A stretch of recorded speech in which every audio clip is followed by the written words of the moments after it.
इस प्रकार दत्तात्रेय भगवान की कथा आती है।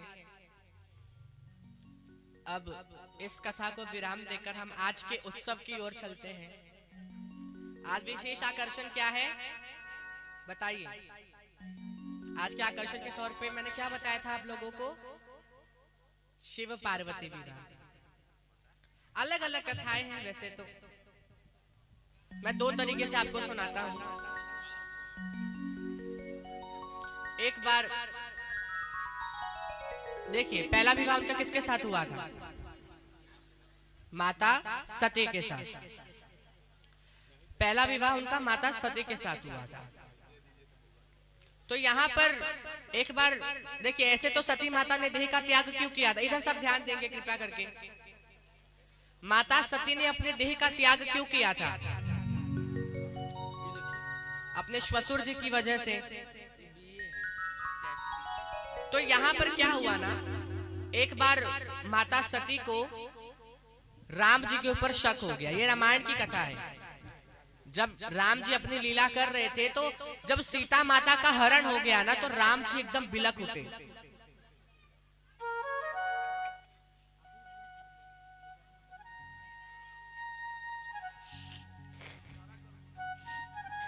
तो ये रामायण की कथा है। एक बार जब राम जी ने अवतार लिया था, तो जब सीता माता का हरण हुआ ना, तो राम जी साधारण मनुष्यों की तरह विलाप करने लगे। विलाप कर रहे हैं, रो रहे हैं, कहां गई सीते, कहां गई सीते, कहां गई किशोरी जू, कहां गई है वो। अब उन्हें रोता देख यहाँ माता सती को शक हो रहा है कि ये भगवान है, ये विष्णु भगवान के अवतार है, मुझे तो नहीं लग रहा। यहाँ पर शंकर जी, एक तो देखिए शंकर जी राम जी के बहुत बड़े भक्त थे। जब भी उन्हें समय मिलता तो वो राम राम राम राम राम राम राम राम राम राम राम राम जपते रहते। तो यहाँ पर उन्हें शक हो रहा है कि ये भगवान है, ये तो साधारण मनुष्यों की तरह रुदन मचा रहे हैं, बोले ये लीला कर रहे हैं। फिर भी उन्हें मन में शांति नहीं मिल रही कि ये कैसे संभव है, भगवान होकर एक साधारण मनुष्य की तरह विलाप कर रहे हैं। तो यहाँ पर शंकर जी कहते हैं अगर विश्वास नहीं है ना तो परीक्षा ले लो। माता सती कहती है ठीक है, मैं अब परीक्षण करूंगी कि क्या ये सच में भगवान है। तो यहाँ पर माता सती सीता माता का रूप लेकर राम जी के समक्ष जाती है। माता सीता का रूप लेकर राम जी के समक्ष जाती है, राम जी के पास जाती है। और राम जी एक तो अपने ध्यान में मग्न है। राम जी ने देखा भी नहीं पीछे मुड़ करके कौन है। उन्होंने रूप माता सीता का लिया है, उन्होंने देखा भी नहीं कि है कौन। और प्रणाम करके कहते हैं माते बाबा नहीं आए। यहाँ पर माता सती कहती है अरे मैं तो सीता माता के रूप में हूं, इन्हें कैसे पता कि मैं माता सती हूं। वो समझ जाती है कि ये सचमुच भगवान है, क्योंकि ऐसे कोई भी कैसे पहचान सकता है। तो यहाँ पर माता सती वापस जाती है कैलाश पर्वत पर। और मैं आपको बताऊं, माता सती महादेव के आधे अंग पर उनके गोद में बैठती थी। यहाँ पर पता है आप लोगों को? बताइए, नहीं पता होगा। तो माता सती शंकर जी के गोद में बैठती थी, जंघा के ऊपर। लेकिन आज जब माता सती गई ना कैलाश पर, तो उन्होंने देखा कि शंकर जी ने उनका आसन अलग लगाया हुआ है। माता सती को लगा कि ये क्यों ऐसा कर रहे हैं। उन्होंने कहा, माता सती जाकर शंकर जी से अनुरोध करती है, बोले ये क्यों किया आपने? बोले कि एक तो देखिए शंकर जी राम जी को अपना पिता मानते थे। क्या मानते थे? पिता मानते थे। अगर राम जी को पिता मानते थे तो सीता माता कौन हुई? उनकी माता। तो अब अगर सती माता ने सीता माता का रूप ले लिया है तो वो कौन हुई? शंकर जी की माता। वो भी शंकर जी की माता हुई। तो यहाँ पर सती माता अनुरोध करती है, ये क्यों किया आपने? ये तो गलत बात है, मैं आपकी अर्धांगिनी हूं और मैं आपके ऊपर नहीं बैठूं। उन्होंने कहा कि अब नहीं हो सकता। अब सती माता को भी लग रहा है कि अब ये मेरे शरीर को स्वीकार नहीं करेंगे, क्योंकि ये शरीर एक बार माता सीता का रूप ले लिया, यानी कि अब इनकी माता का रूप हो गया। तो अब यहाँ पर माता सती को लगा कि अब तो ये मेरे शरीर को स्वीकार नहीं करेंगे, तो इसलिए उन्होंने अपने शरीर को भस्म किया। ये एक दूसरी कथा आती है कि उन्होंने अपने शरीर को भस्म क्यों किया। इसका कारण ये था क्योंकि उन्होंने शंकर जी की माता का रूप लिया था। तो क्या आप अपनी पत्नी और अपनी माता को एक नजर से देख सकते हैं? बताइए, आपसे पूछा जा रहा है, बताइए।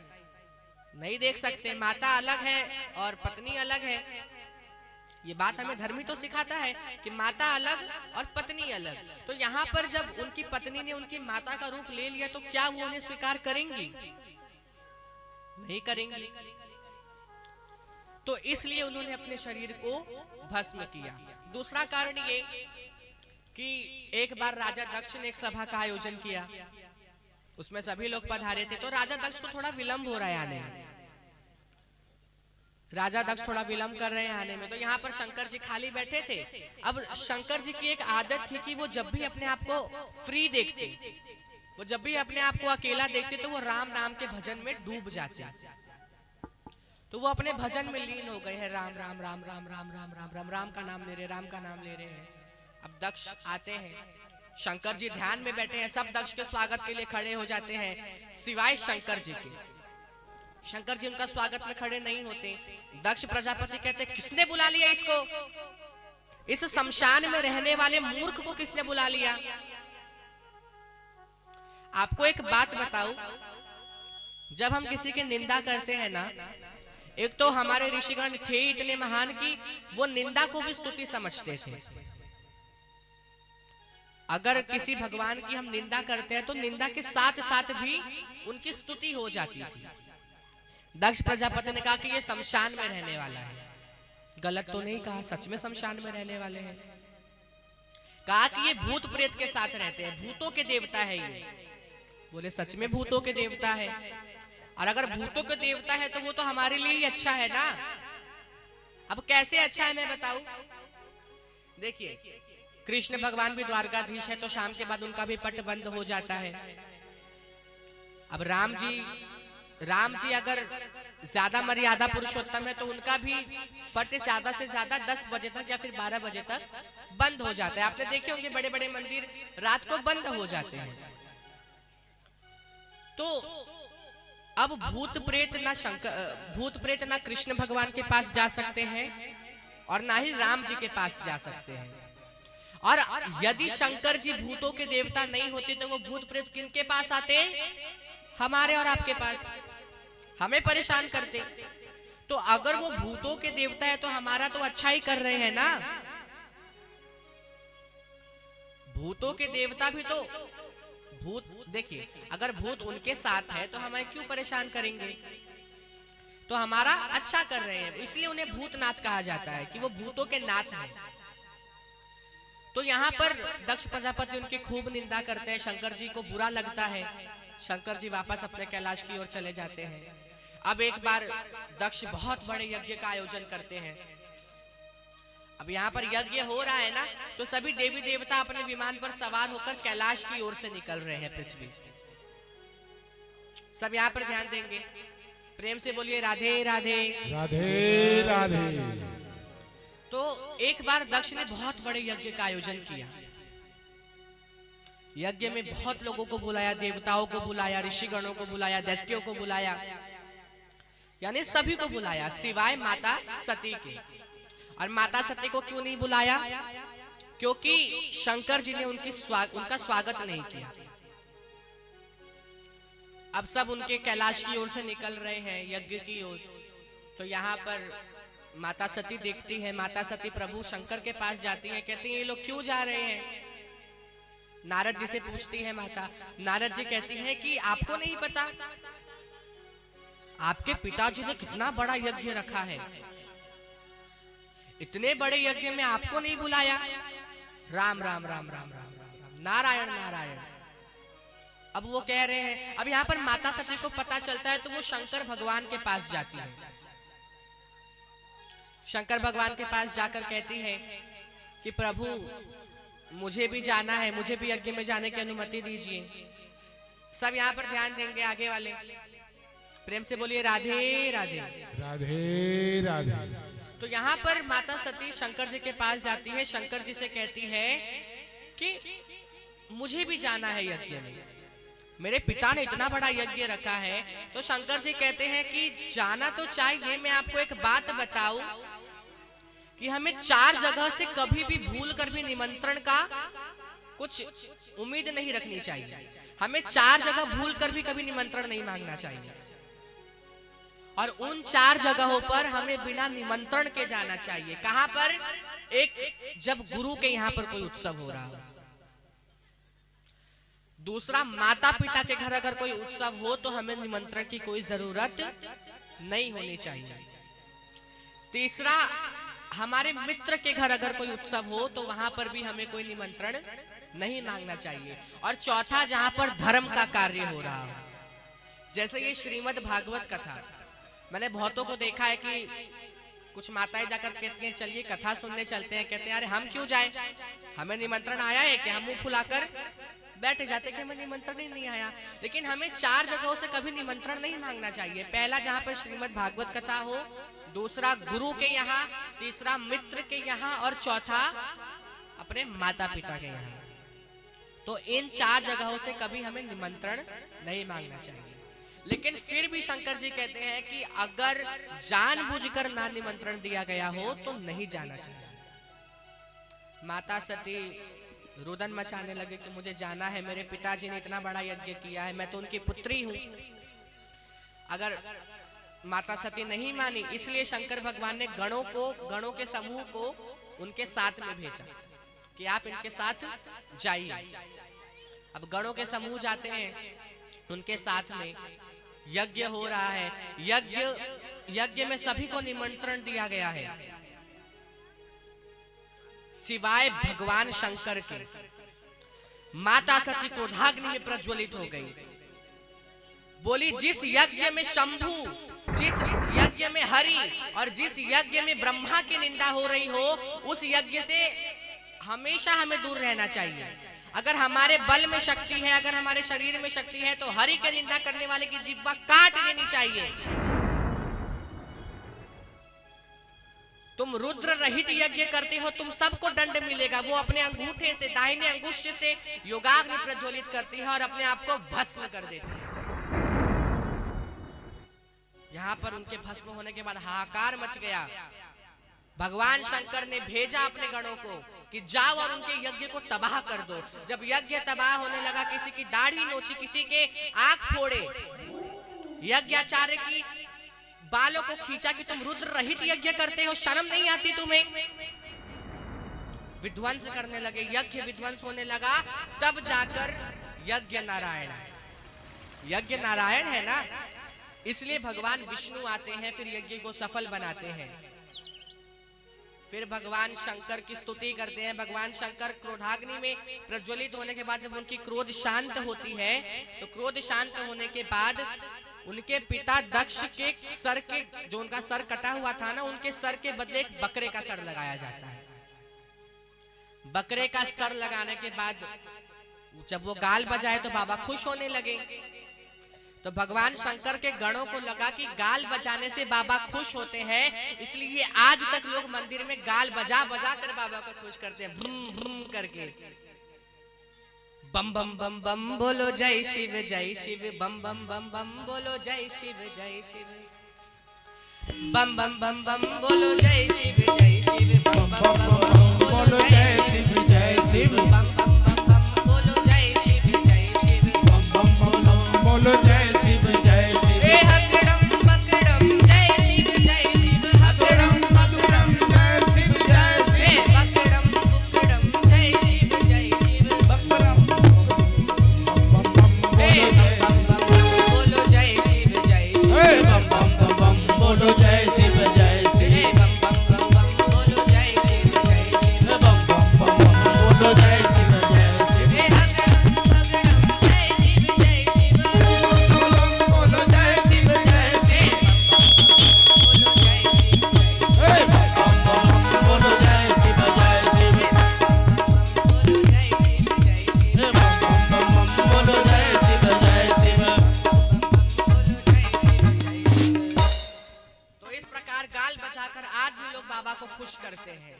बाबा खुश हुए। अब सती दहन के बाद बाबा समाधि में चले गए। अब यहाँ पर एक असुर हुआ। अब यहाँ पर देखिए, माता सती मरने से पहले भगवान राम से अनुरोध करती हैं, जन्म जन्म शिव पद अनुराई, कि मुझे हर जन्म शिव की ही पत्नी बनाना। वो राम जी से माता सती अनुरोध कर रही है कि भगवान शंकर आपको भगवान मानते हैं, भगवान शंकर आपको पिता समान मानते हैं, आपको पूजनीय मानते हैं। तो यहाँ पर माता सती राम जी से अनुरोध करती है कि मुझे अगला जन्म भी शिव की पत्नी के रूप में देना। राम जी बोले, अच्छा दक्ष के घर में जन्म दे दूं क्या? बोले नहीं, यही तो गड़बड़ हुई थी पिछली बार, इस बार मुझे हिमांचल के घर जन्म दीजिए। इसलिए उनका अगला जन्म हिमांचल के घर में होता है, माता पार्वती के रूप में। बोले माता पार्वती की जय। तो यहाँ पर माता पार्वती के रूप में वो हिमांचल के घर जन्म लेती है।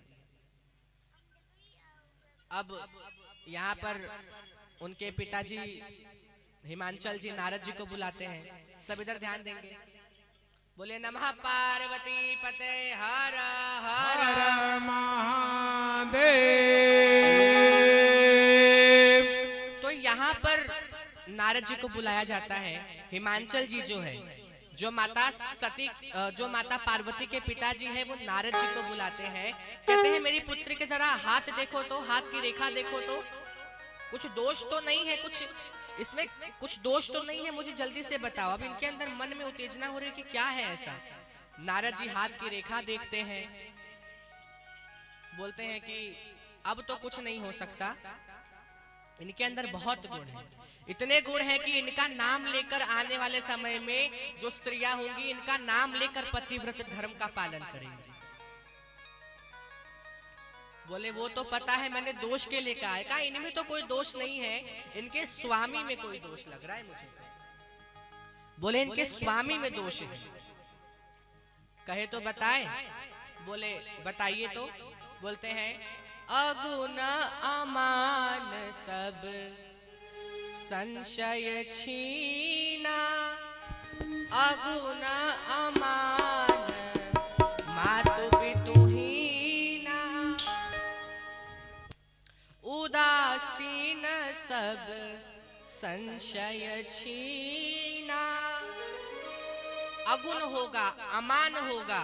अब मैं आपको एक बात बताऊं कि आप जो बोलते हैं ना, खाली बोलने से नहीं होता है। सामने वाले, आप अगर किसी को बोल रहे हैं तो सामने वाला अपनी मानसिकता से उसको समझेगा। आप बोलेंगे कुछ और सामने वाला समझेगा कुछ और। तो यहाँ पर नारद जी कहते हैं अगुण होंगे, तीनों गुणों से रहित होंगे, सत्गुण, तमोगुण और रजोगुण। इन तीनों गुणों से रहित होंगे। वो समझ ले कि कोई गुण ही नहीं है, वो उल्टा समझ लिए। बोले सब संशय से रहित होगा, तीन तरह के तापों से रहित होगा। बोले और एक दोष है। बोले बताइए। बोले नंगा रहेगा, कुछ कपड़े नहीं पहनेगा। अब वो और डर गए। अब यहाँ पर माता पार्वती मन मन मुस्कुरा कर कह रही है कि लगता है राम जी ने मेरी विनती सुन ली है, ये सारे के सारे गुण मेरे बाबा में विद्यमान है। अब माता पार्वती अंदर जाती है तो यहाँ पर छुपकर हिमांचल जी कहते हैं कोई स्कीम है क्या दुल्हा बदलने का?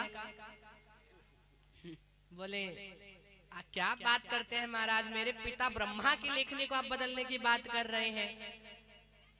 बोले महाराज आपने तो हमें डरा ही दिया है, हमारी पुत्री ऐसे पागल से विवाह करेगी। बोले पागल? अरे आप चिंतित मत होइए, ये जो भी मैंने आपको गुण बताए हैं ना, सारे के सारे गुण मेरे बाबा महादेव में विद्यमान है। बोले कि तो फिर उनसे विवाह करने के लिए क्या करना होगा? बोले कि अगर उनसे विवाह कराना है आपकी पुत्री का, तो आपकी पुत्री पार्वती को उनकी तपस्या करनी होगी, उनकी तपस्या करनी होगी, घोर तपस्या करनी होगी, तब जाकर उन दोनों का विवाह होगा। अब यहाँ पर वो तपस्या करने लगी। तपस्या करने के बीच में अब यहाँ पर शंकर जी को पता चलता है, राम जी शंकर जी से अनुरोध करते हैं कि एक बात कहूं। बोले हाँ कहिए। बोले कि आप माता पार्वती से विवाह कर लीजिए। वो नजर डालकर देखते हैं तो कहिए तो सती ही है, तो वो तैयार हो जाते हैं विवाह करने के लिए। लेकिन पिछली बार माता सती ने राम जी की परीक्षा ली थी, इसलिए भगवान शंकर ने उनकी परीक्षा लेने के लिए सप्त ऋषियों को पृथ्वी पर भेजा। मैं ऐसे कैसे छोड़ दूं, इन्होंने मेरे प्रभु को नहीं छोड़ा, इन्होंने मेरे प्रभु की परीक्षा ली तो मैं क्यों ना लूं। तो उन्होंने सप्त ऋषियों को उनके पास भेजा। अब सब जाते हैं, जाकर बाबा से कहते हैं, जाकर माता पार्वती से कहते हैं कि आप किनके लिए तपस्या कर रहे हैं। भीख मांग कर खाता है वो सबसे, ऐसे अघोरी पागल के लिए आप इतनी तपस्या कर रहे हैं। इससे भी अच्छा दुल्हा एक और है मेरे पास, भगवान विष्णु। कहे तो बात चलावे। बोले अब तो आपने देरी कर दी है, अब मैंने भगवान को ढूंढने की शुरुआत कर दी है। कैसे? नगरी नगरी द्वारे द्वारे, नगरी नगरी द्वारे द्वारे, ढूंढू मैं सावरिया। नगरी नगरी द्वारे द्वारे, ढूंढू रे सावरिया। नगरी नगरी द्वारे द्वारे, ढूंढू मैं सावरिया। नगरी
मैंने अपना मन भगवान शंकर में लगा दिया है।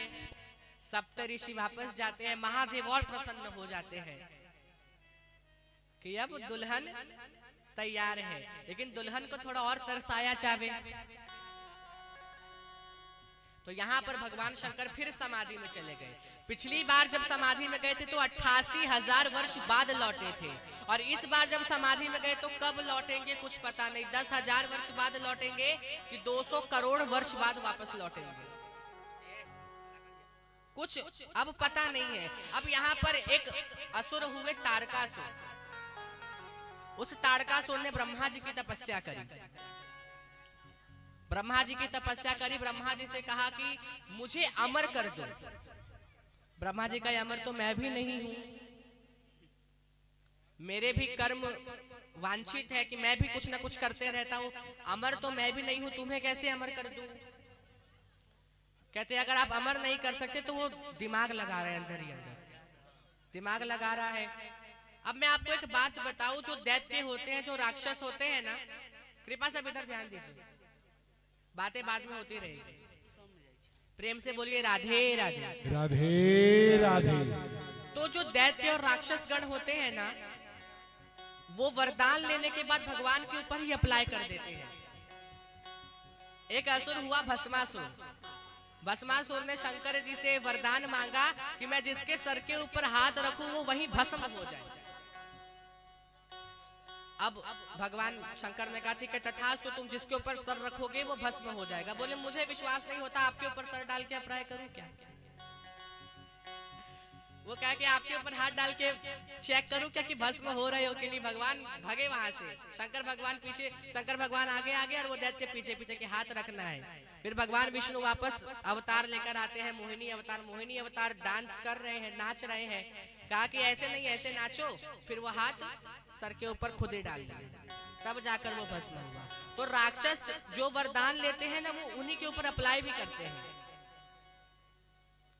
तो यहाँ पर ब्रह्मा जी से वरदान मांगकर ब्रह्मा जी से कहा कि मुझे अमर कर दो। ब्रह्मा जी का अमर तो नहीं हो पाओगे, तो अंदर अंदर दिमाग लगा रहे कि क्या करूं। तब उसका ध्यान आया कि शंकर जी जो है वो तो अभी समाधि में गए हुए हैं। अब समाधि से कब लौटेंगे ना हमें पता है ना किसी और को पता है। पिछली बार 88,000 वर्ष लौटे थे, इस बार 100,000 वर्ष लौटे कि 200,000 वर्ष बाद लौटे, कुछ पता नहीं। तो वो वरदान में मांगता है कि मुझे शंकर जी का पुत्र ही मार पाएगा। ना शंकर जी समाधि से लौटेंगे, ना उनका ब्याह होगा और ना उनकी संतान होगी। तो कहा कि उसकी संतान ही मुझे मार पाएगी। वरदान में उसने मांगा कि उसकी संतान, शंकर की संतान से ही मैं मरूं। ब्रह्मा जी ने कहा तथास्तु। अब वो लगा उधम मचाने, देवताओं को त्रास देने। तो सभी देवता डर के मारे जाते हैं ब्रह्मा जी के पास। कहा ब्रह्मा जी आपने ये क्या गड़बड़ कर दी, उसे क्या वरदान दे दिया आपने? वरदान में कह दिया कि जब तक शंकर जी का पुत्र नहीं होगा तब तक वो मरेगा ही नहीं। तो शंकर जी तो अभी समाधि में है। ब्रह्मा जी कहे चिंता की कोई बात नहीं है, दुल्हन तैयार है, दूल्हे को तैयार करना खाली बाकी है। दुल्हन तैयार है हिमांचल के घर में, शंकर जी को मनवाना है, शंकर जी को समाधि से वापस लाना है। अब शंकर जी को समाधि से वापस कैसे लाया जाए? सब कामदेव का आवाहन करते हैं, कामदेव को बुलाया जाता है। कामदेव से कहा जाता है कि आप जाइए और उनके समाधि में विघ्न डालिए। कामदेव जाते हैं शंकर जी के पास, एक धनुष से 5 बाण चलाते हैं, कुछ असर नहीं होता। अब कामदेव को 45 मिनट लगे ब्रह्मलोक से कैलाश जाने में।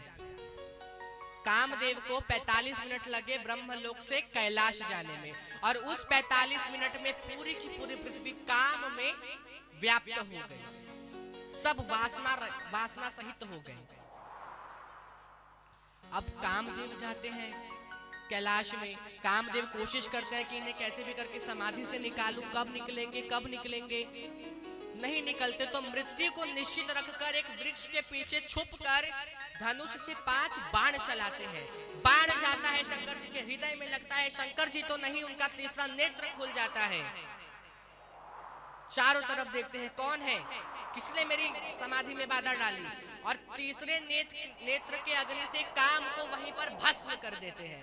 बोलिए नमः पार्वती पते हर हर हर महादेव। कामदेव वहीं के वहीं भस्म हो जाते हैं। कामदेव के भस्म होने के बाद सभी देवता वापस घबराने लगे, अब क्या होगा। वापस ब्रह्मा जी के पास जाते हैं। ब्रह्मा जी कहे अब मैं कुछ नहीं कर सकता, आप लोग खुद जाइए और दुल्हा को मनाइए। अब सब जाते हैं। अब जैसे कोई 5 लोग जब घबरा रहा हो तो 5 तरीके के नाम लेता है, 5 भगवान। जैसे 5 लोगों को भूत से डर है, कोई कहे हे हनुमान जी बचा लीजिए, कोई कहे हे बजरंग बली बचा लीजिए, कोई कहे हे कृष्ण भगवान बचा लीजिए, कोई कहे हे ब्रह्म मुरारी मुझे बचा लीजिए, कोई कहे हे नारायण भगवान मुझे बचा लीजिए। मतलब अलग अलग भगवान का आह्वान करते हैं। कोई कहे नमः पार्वती पते हर हर महा, कोई कहा बजरंग बली महाराज की जय हो। तो ऐसे अलग अलग भगवान के नाम लिए जा रहे हैं। अब अलग अलग नाम ले रहे हैं तो लोगों को अजीब लग रहा है कि अलग अलग नाम लेने से तो कुछ फायदा नहीं होगा। सब इधर ध्यान देंगे। तो अलग अलग नाम लेने से तो कुछ फायदा नहीं हो रहा है। तो सबने सोचा कि क्यों ना हम एक साथ गाना गाएं, एक साथ भगवान शंकर की स्तुति करें। तो बड़े ही सुंदर तरीके से स्तुति कर रहे हैं।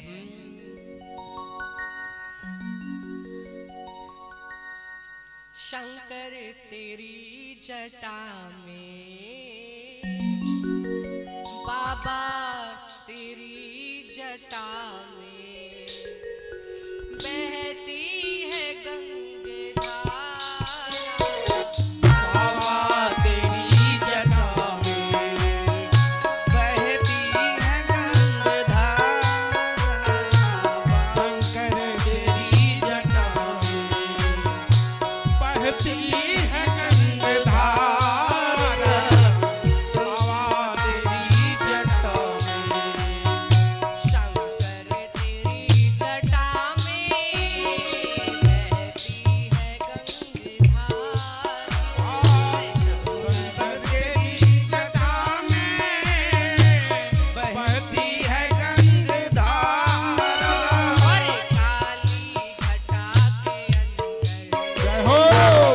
काली घटा के अंदर जिमी दामिनी उजाला।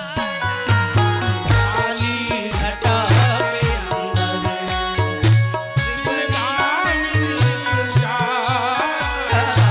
शंकर तेरी जटा से बहती है गंगाधारा। शंकर तेरी जटा से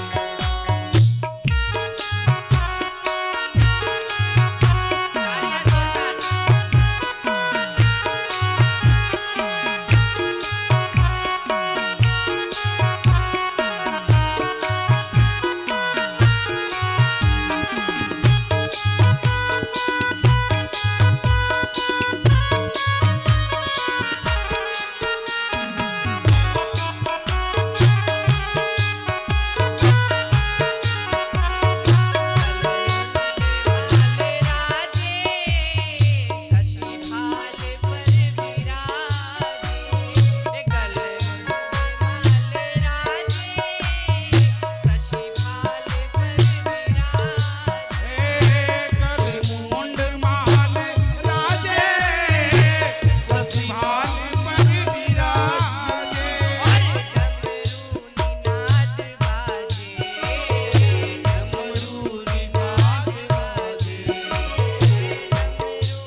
के अंदर निदान दीप उतार शंकर तेरी जटा से ओ शंकर तेरी जटा से शंकर तेरी जटा पूरे गौर करुणावतार संसार सार भुज केंद्रहार सोहे जटा जूट अभिसंग प्राण हर हर बम बम शंकर उतार हर हर बम बम शंकर पुकार हर हर बम बम शंकर पुकार हे नीलकंठ नंदी सवार बनिए दुल्हा सबके विचार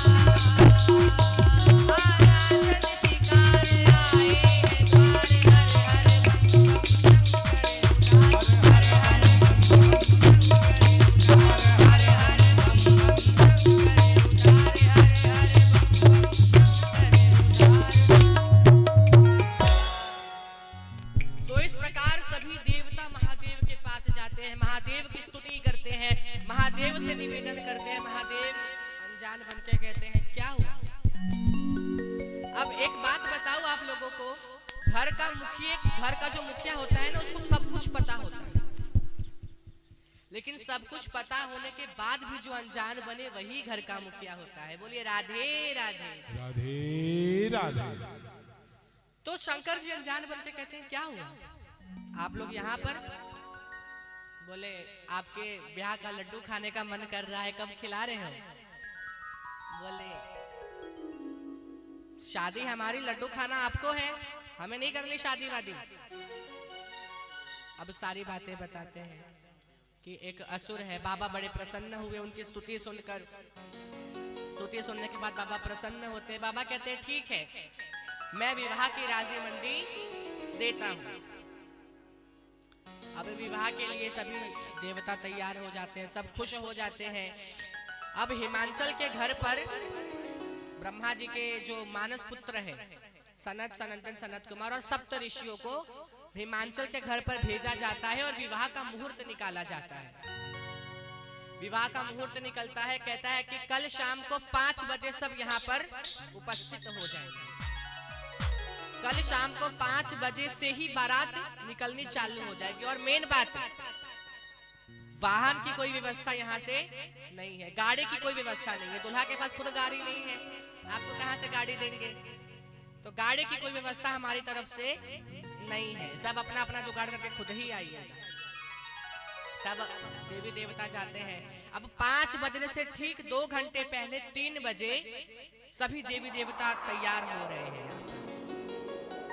लेकिन यहाँ पर बाबा आराम से बैठे हैं। बोले हमें क्या करना है, उठ के सीधे चले जाना है मुंह उठाकर। यहाँ पर बाबा के गण परेशान है। बोले क्यों परेशान हो। बाबा के गण बोले देख रहे हैं ना सभी देवताओं की हरकत, कोई नहीं आया आपको सजाने। एक बात बताओ आप लोगों को, जब किसी का विवाह होता है ना, तो दुल्हा या दुल्हन के घर पर सजावट धजावट होती है, संगीत होता है, उत्सव होते हैं। लेकिन मेरे बाबा का मात्र एक ऐसा विवाह है जहां पर सब बाराती अपने अपने घर पर तैयार हो रहे हैं। इंद्र अपने ऐरावत को रगड़ रगड़ के धो रहे हैं, साबुन शैम्पू लगाकर। यहाँ पर यमराज अपने करिया भैंस को देखे, बोले इनके ऐरावत के सामने तो हमारा करिया भैंस कुछ नहीं है, उसको और रगड़ रगड़ कर धोने लगे। सब अपने अपने वाहन को तैयार कर रहे हैं। कुबेर जी अपने पुष्पक विमान के ऊपर झालर लगा रहे हैं। पहला हवाई जहाज किनके पास था बताइए। पहला हवाई जहाज कुबेर जी के पास था, प्लेन। उसके ऊपर झालर लगा रहे हैं, भुकभुकिया लाइट। तो यहाँ पर सब अपने अपने घर पर तैयार हो रहे हैं। बाबा यहाँ पर अकेले बैठे हैं। बाबा के गणों को उनकी चिंता हो रही है। बोले बाबा थोड़ा तैयार हो जाते। बोले तैयार, अरे थोड़ा मेकअप, थोड़ा सजावट। अब बाबा बोले कि तुम लोग काहे चिंता करते हो। चिंता करने की कोई बात ही नहीं है। बोले देवता नहीं आए। बोले देवता मुझे जानेंगे तब ना आएंगे, उनको खुद से फुर्सत मिलेगा तब ना यहाँ पर आएंगे। बोले हमें तो श्रृंगार करने आता नहीं, बोले बाबा को केवल वही सजा सकता है जो बाबा के मन को समझता हो, और बाबा के मन को उनके गणों से ज्यादा कोई नहीं समझता। इसलिए बोलिए राधे राधे। राधे राधे। तो उनके गण को बोला कि आप लोग मेरा श्रृंगार कीजिए। अब यहाँ पर सभी गण, अब एक तो जैसे बाबा वैसे उनके गण, ना बाबा को श्रृंगार पुकार का कुछ नॉलेज है ना उनके गणों को, आज तक कभी कोई श्रृंगार का काम नहीं किया है। तो यहाँ पर सब श्रृंगार करने जा रहे हैं। बाबा का काम दहन के वक्त पूरा जटा ऐसे खुल गया था, तो यहाँ पर जितने भी उनके गण हैं वो उनके जो जटाएं हैं उसको ऐसे मुकुट की तरह रख देते हैं। बोले मुकुट का काम खत्म, इनकी जटा से ही मुकुट बन गया है, अब इसको कोई नहीं छुएगा। तो मुकुट का काम तो जटा से खत्म हो गया। अब बोले थोड़ा पाउडर लगाया जाए, कुछ तो लगाना पड़ेगा। अब कैलाश में पाउडर कहाँ से आवे, उनको पाउडर के बारे में कुछ पता नहीं। बाबा ने बोला पाउडर काहे लगाओगे, जाओ शमशान में से भस्म उठा के ले आओ, चिता का जो भस्म होगा वो उठा कर ले आओ। तो सभी गण शमशान में जाते हैं। शमशान में जो चिता का जो भस्म था वो भस्म लाते हैं, उसी को पाउडर समझ के बाबा बोले ये क्या है हो, बोले ये पाउडर है। अब पाउडर लगाया जाता है। अब आजकल की जो माताएं बहनें होती है ना, पाउडर लगाकर ऐसे मिला लेती हैं। जब हम मुंह पर कुछ पाउडर क्रीम लगाते हैं ना तो अपने मुंह में मिला लेते हैं, वो सीधे थोपे जा रहे हैं बाबा के चेहरे पर। एक तो बाबा वैसे ही इतने गोरे, बाबा का स्वरूप कैसा है, कर्पूर गौरम करुणावतारम संसार सारम भुजगेंद्रहारम। कर्पूर गौरम करुणावतारम संसार सारम भुजगेंद्रहारम। कपूर जितना गोरा, और कपूर से भी ज्यादा गोरा है, मतलब कपूर से भी ज्यादा गोरे हैं हमारे बाबा। और उसके ऊपर और भस्म लगा दिए, ऐसे पोत दिया पूरे शरीर के ऊपर। अब यहाँ पर बोले बाबा दुल्हा बिना मौर का अच्छा नहीं लगता है। मौर माने ऐसे दुल्हा का जो आगे ऐसे लटकता है, जानते हैं ना आप लोग। तो बोले मौर के बिना दुल्हा दुल्हा नहीं कहलाएगा। तो बोले अब मौर कहाँ से लाया जाए। अब बाजू में 25-30 सांप नाच रहे थे कि बाबा के ब्याह में जाना है, बाबा के ब्याह में जाना है। उसमें से गण ने बोला ए सुनो तो, तुम सब में से जितने भी 5 mm से पतले लोग हो सब बाहर निकलो, बाबा के मौर में लगना है तुम लोगों को। तो उसमें से 15-20 सांप को लगाते हैं, बाबा के ऐसे लगा देते हैं मौर में। अब आप दर्शन कीजिए, एक तो भस्म लगा हुआ, सांपों का मौर। अब बोले कान में कुछ नहीं है, कान में तो कुछ होना चाहिए ना। तो कान में भी 2 करकोटक नामक सांप को ऐसे अब ऐसा देखिए, यहाँ पर मैचिंग का पूरा ख्याल रखा गया है, मैचिंग में कोई गड़बड़ नहीं हुई है। जौन से रंग का सांप इस कान में है वही रंग का सांप इस कान में भी लगाया गया है। करकोटक नामक सांप को दोनों कानों में लगाया गया है। वसु की सांप को जनेऊ बनाकर यहाँ पर डाल दिया गया है। पूरे शरीर में सांप ही सांप है। अब यहाँ पर बाबा हमें क्या समझाना चाहते हैं, सांप काल का प्रतीक है, और जो काल को भी श्रृंगार बना ले वो मेरे काल के काल महाकाल है। बोलिए नमः पार्वती पते हर हर महादेव। तो यहाँ पर सांप का फूल लगा जाता है, सांप का कुंडल बनाया जाता है। अब बोले हार नहीं है, हार तो होना चाहिए ना। दुल्हा जब तक हार ना पहने तब तक दुल्हा दुल्हा कैसे कहलाएगा। तो यहाँ पर अब माला कैलाश पर कहाँ से आए, तो भगा गया एक गढ़ शमशान की, और शमशान में जितने भी चिता के मुंड थे 10-15 नरमुंड उठाकर ले आए। मुंड एक सांप को मुंड की खोपड़िया में घुसाकर ऐसे बांधा गया, और माला बाबा के गले में पहना दिया गया। नर मुंड यानी कि जो मरे हुए इंसान होते हैं उसके मुंड को उठाकर, हड्डी की कंकालों को उठाकर माला पहनाया गया। अब कितना अद्भुत उनका स्वरूप है, हर चीज शरीर में सांप ही सांप है। अब गण बोले बाबा कुछ पहन तो लेते, ब्याह में जाना है। शंकर जी बोले पहनना भी पड़ता है क्या? बोले हाँ, तो आप कहे तो आप जिसके ऊपर बैठते हैं उसी को लेकर बांध देते हैं। मृग छाल के ऊपर बैठते हैं, मृग छाल उठाया ऐसे कमर में बांध दिया। अब वो था एकदम ढीला, बार बार गिर जाता। फिर एक सांप को उठाया, उस सांप को बोला बहुत जरूरी काम करना है तुमको, थोड़ा भी हिलना नहीं, अगर जहां तुम हिले बाबा का इज्जत गया। तो बोले उस सांप को ऐसे मृग छाल के अंदर ऐसे रस्से की तरह बांध कर बाबा को पहना दिया गया। अब बाबा का स्वरूप देखिए, पूरे शरीर में भस्म लगा हुआ और 3 आंख, ऐसे सांप का मौर लगा हुआ, नर मुंड लगा हुआ, सांप ही सांप है पूरे शरीर में। अब यहाँ पर सभी देवी देवता सज रहे हैं। देविया आई, देविया कहे कहाँ है बाबा? गणों से कहा अब दुल्हा है तो दुल्हा, वो भी महादेव। देवियों को लगा एकदम सुंदर बने होंगे, आज तो मजा आएगा। और आपको एक बात बताऊं, विवाह में ना जो हमारी माताएं होती हैं, माता बहनों को जितना मजा दुल्हा देखने में आता है उतना मजा किसी चीज में नहीं आता। तो माताओं को जो मजा दुल्हा देखने में आता है, तो यहाँ पर देवियां भी दुल्हा को देखने के लिए उत्सुक हो रही है। और ऐसी वैसी देवियां नहीं, ऐसा लग रहा है कि करोड़ों अप्सराओं के बराबर एक देवी। तो सभी देवियां आई, बोले कहाँ है बाबा, हमें दुल्हा को देखना है।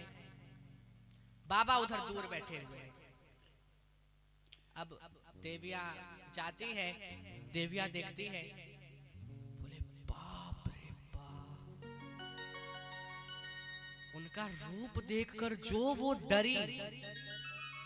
और बाबा और ऐसे सांप लेके मुस्कुरा दिए।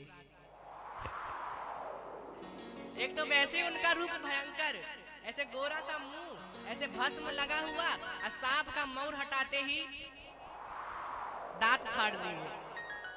अब वो देखने के बाद देवियां भगी वहां से, देवताओं को बोली कि हे भगवान, कैसा पागल दूल्हा है, इस पागल के लिए भी कोई दुल्हन बनी होगी।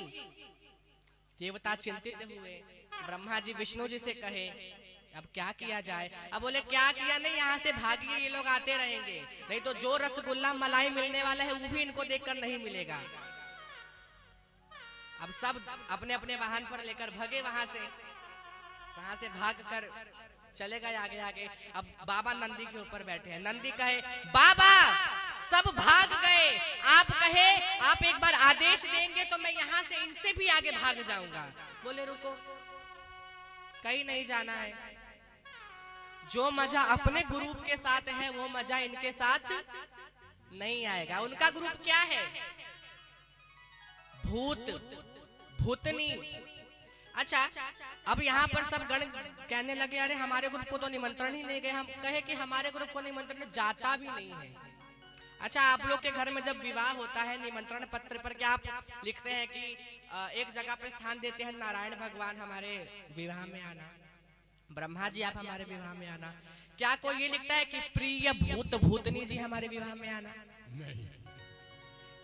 प्रिय हाकनी जी मेरे विवाह में आना, डाकनी मेरे परिवार में आना, ऐसा तो कोई नहीं लिखता। हम कहा कि हमारे जो ग्रुप है ना उसको निमंत्रण जाता भी नहीं है। अब यहाँ पर वापस जाते हैं बाबा के पास।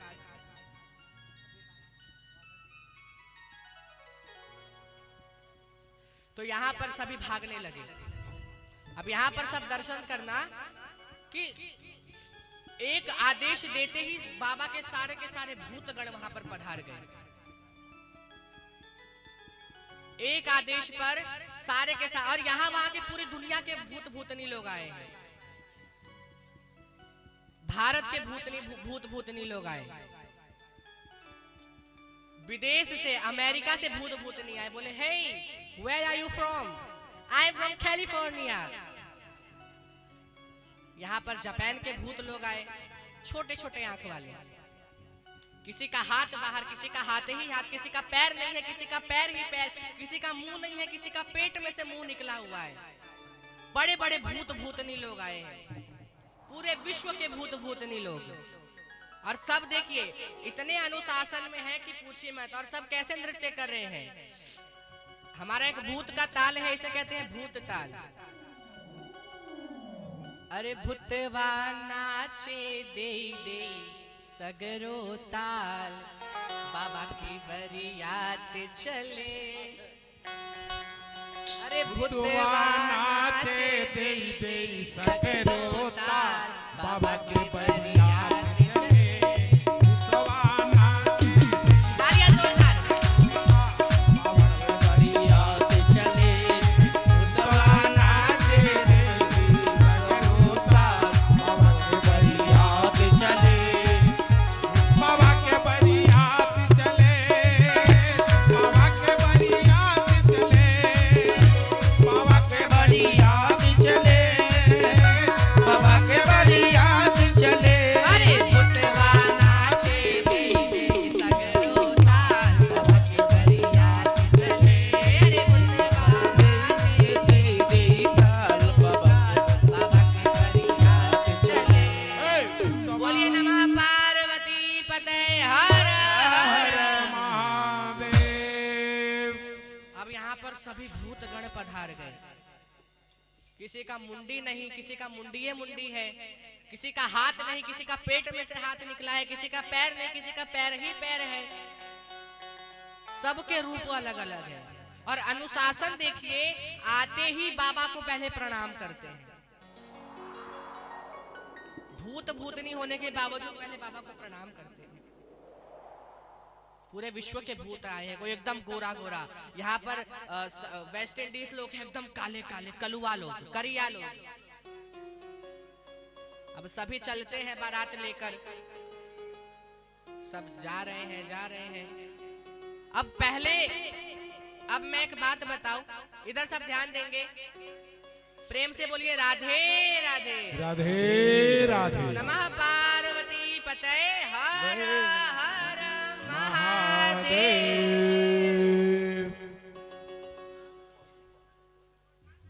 हाँ, ऊपर नीचे रहने दीजिए, बैठ जाइए, उधर ही बैठ जाइए। तो यहाँ पर बाबा का जो स्वरूप है, अब मैं आपको बात बताऊं, सब यहाँ ध्यान देंगे, वो अब इधर ही बैठने वाले हैं, कहीं जाने नहीं वाले हैं। सब इधर ध्यान दे कृपा करके, उधर थोड़ा कम दीजिए, है कि नहीं। तो अब बाबा को, अब देखिए हर लड़की वाले की तरफ से, ज्यादातर विवाह में लड़की वाले की तरफ से ना एक बिचमनिया आता है जो स्वागत करता है, हार पहनाता है कि नहीं। तो यहाँ पर हिमाचल के घर से 2-3 लोग आए, स्वागत करेंगे, बारात का स्वागत करेंगे, बारात का स्वागत करेंगे। तो बारात के स्वागत के लिए उनके घर से 2-3 लोग गए कि अब वो बारात का स्वागत करने वाले हैं। अब सबसे आगे कौन है, इधर देखिए, सबसे आगे कौन है, देवताओं की बारात। और देवताओं की बारात, जैसा कि मैंने कहा, बहुत सुंदर। अब देवताओं की बारात को जब उन तीनों ने देखा, उन तीनों बिचमनिया ने देखा, तो नाचने लगे खुशी के मारे कि जब बारात इतनी सुंदर है तो इसका दुल्हा कितना सुंदर होगा हो। तो उसको देखकर सब के सब नाचने लगे। अब यहाँ पर उसमें एक बुजुर्ग थे, वो जाते हैं बारात के स्वागत के लिए। पहले देवताओं का बारात है, देवता को हार पहनाते हैं। बोले, वहां पर सबसे सुंदर विष्णु भगवान लग रहे थे। विष्णु भगवान के पास जाते हैं, कहते हैं आप ही है ना दुल्हा। बोले हम नहीं हैं, हम बारात हैं। अब वो और जोर का नाचने लगे कि जब बारात इतनी सुंदर है तो इसका दुल्हा कितना सुंदर होगा। यहाँ पर ब्रह्मा जी मन ही मन कहे, नाच ला बउआ नाच ला, दुल्हा दिखला के बाद भगवा आई जैसे। तो यहाँ पर नाचने लगे। ऊपर से एक भूत उड़ के आया उनके सर के ऊपर, वो देख नहीं रहे हैं। अब सबका ध्यान अलग है।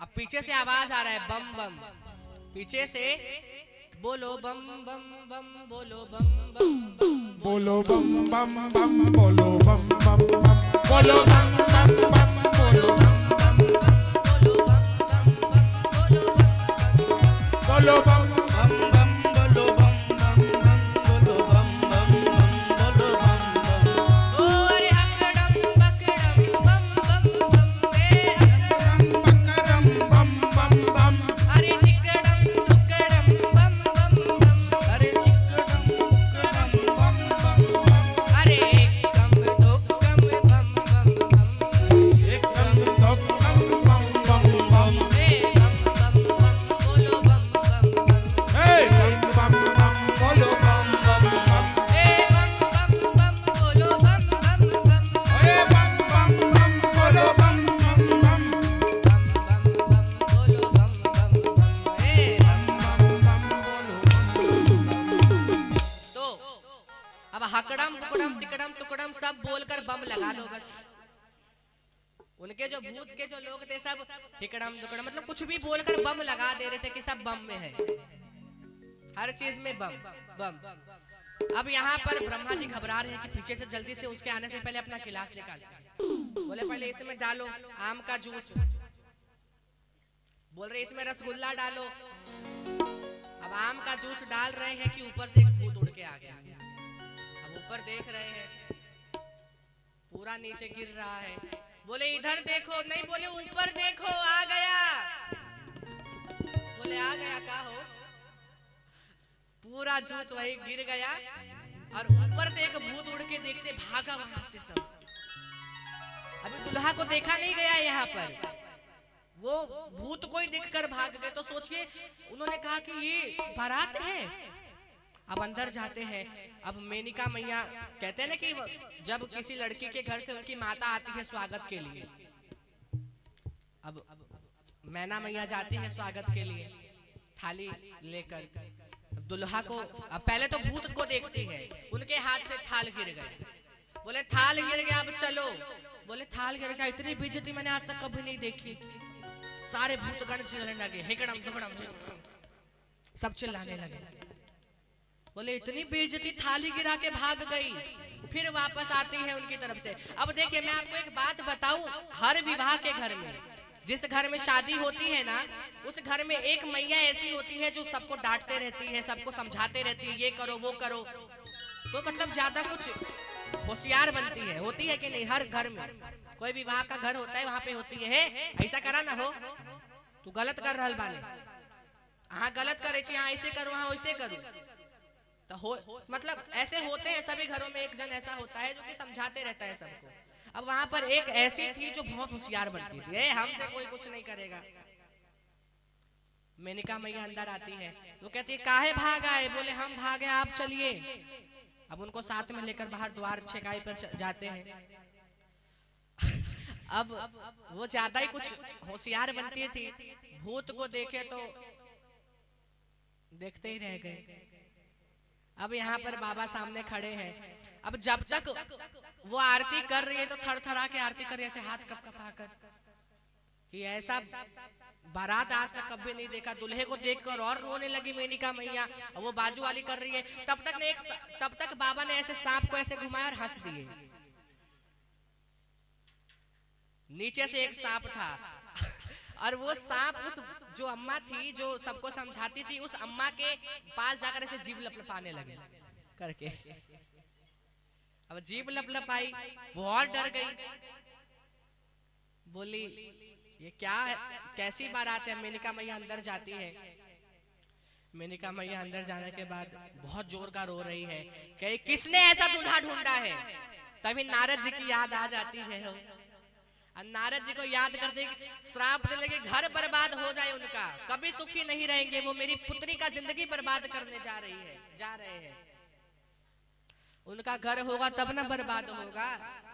वो तो हर वक्त श्रीमन नारायण नारायण नारायण, श्रीमन नारायण नारायण नारायण, श्रीमन नारायण नारायण नारायण, श्रीमन नारायण नारायण नारायण, श्रीमन नारायण नारायण नारायण, नारायण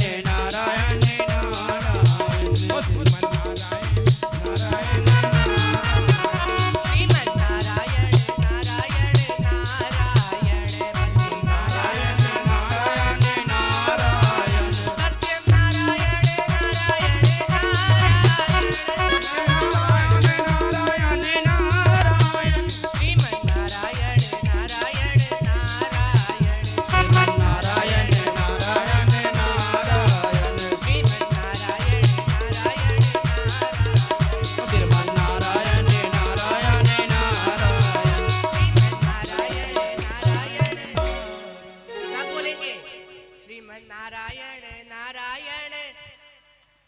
हाँ, तो नारद जी हर वक्त नारायण नारायण करते, उनका घर होगा तब ना बर्बाद होगा। मेनका मैया बोली उनकी तो अब खैर नहीं। यहाँ पर माता पार्वती समझाती है, मैया क्या आप ब्रह्मा की लेखनी बदल सकती है? ब्रह्मा की लेखनी कोई नहीं बदल सकता।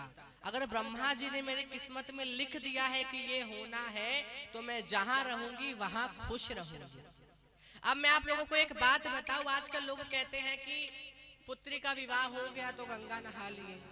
आजकल एक चलता है ना, अमीर घर में शादी हो गई तब तो और अच्छा कि अमीर घर में शादी हुई है, खुश रहेगी बिटिया।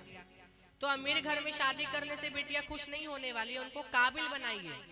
इसका सबसे अच्छा उदाहरण मैं रामायण से देता हूँ कि जनक जी ने माता सीता का विवाह भी तो राजघराने में ही कराया था।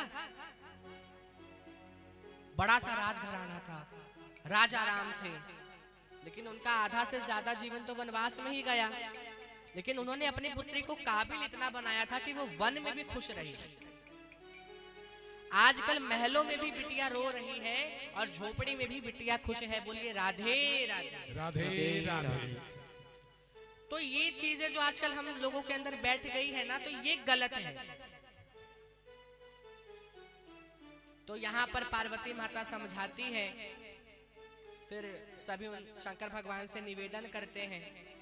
शंकर भगवान से निवेदन के बाद मान जाते हैं सभी। फिर शंकर भगवान से निवेदन करते हैं कि हे भगवान, अब अपने सौम्य रूप में आइए, यहाँ पर सब घबरा रहे हैं। अब मैं आपको बताऊं, जब बाबा आए थे तो वहां के बालक लोग देख के भागने लगे थे।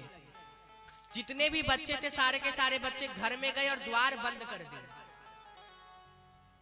द्वार बंद करने के बाद माताएं कहने लगी, क्या बेवकूफ वाली हरकतें करते हो, ऐसे शुभ दिन तुम द्वार बंद कर रहे हो। अब एक बड़ा ही सुंदर भजन है, बरबौरा बाटे बैला पे बैठल, बरबौरा बाटे बैला पे बैठल, आ देख के बारात सब लोग भागता, माई रे बताई का केवार बंद कर, हमरा डर लागता। माई रे बताई का केवार बंद कर, हमरा डर लागता।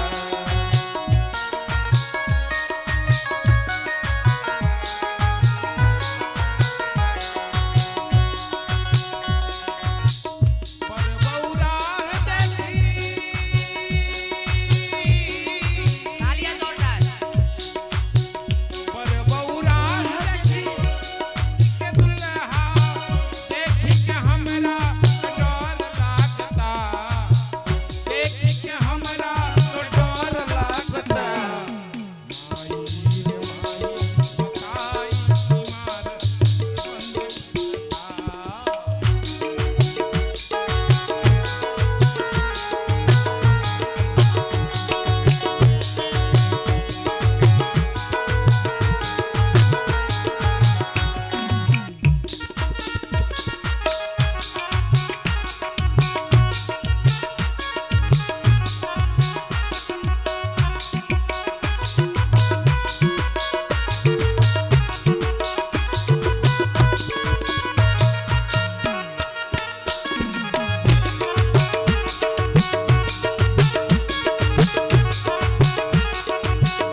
बच्चे भी रुदन मचाए, पूरा हाहाकार मचा था। शंकर जी की स्तुति करके शंकर जी को पहले शांत कराया जाता है, शंकर जी को सौम्य रूप में लाया जाता है। मेनका माता और हिमांचल जी को समझाया जाता है कि स्वयं महादेव और उनके मतलब सती माता के बारे में बताया जाता है कि पिछले जन्म में ये माता सती थी, भस्म होने के कारण ये जग जननी है, आपके घर में अवतार लिया है। तब जाकर दोनों बारंबार माता पार्वती की स्तुति करते हैं, फिर दोनों का विवाह होता है। अब हम विवाह के दर्शन करेंगे।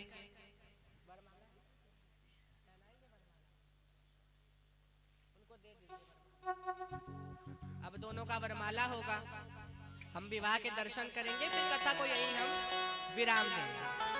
चलिए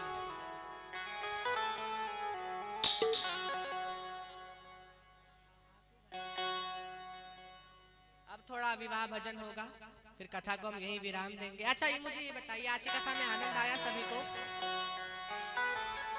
हाथ उठाकर। यहाँ के लोगों को नहीं आया लगता है, हाथ में दर्द है। तो कल का विशेष आकर्षण होगा राम सीता विवाह। कल राम जी और माता सीता का विवाह होगा, तो कल भी आप सभी से अनुरोध है कि अच्छे ही कपड़े पहन के आइएगा आज की तरह।